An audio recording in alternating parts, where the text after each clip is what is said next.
The one is not actually someone that comes along eh.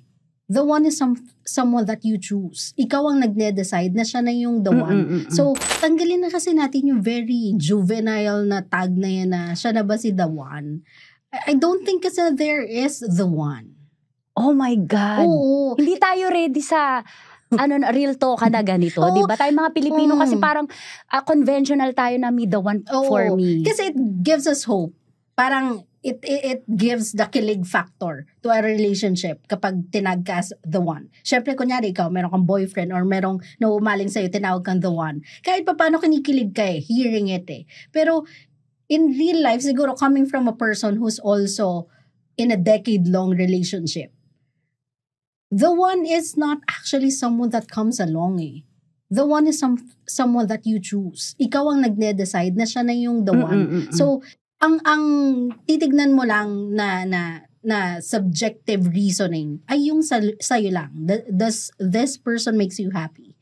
Can you live without this person? Does this person completes you? Does this person cause you so much pain, unbearable pain? If the answer is all yes, then what are you waiting for? Diba? Kung hindi man siya ang magiging hindi na naman kasi unconventional din sa atin yung hiwalayan kahit nakasal pa, di ba? Though we do not encourage it, na we would want a person to stand by the marriage, hindi naman natin sila pwedeng pilitin. Pero kung meron namang ganong option, di kung hindi talaga kayo mag-work as long as amicable yan, di maghiwalay na lang kayo. Ano yung amicable? O yung okay sa inyo pareho. Bakla ka. Saan Anong page to sa dictionary? Sige, sa mga 5. Letter A ka na. Sarap manood ng radyo, no? Ginawa mo na talagang bisyo ang panonood sa amin, no? Umabot ka na rito eh. Huy!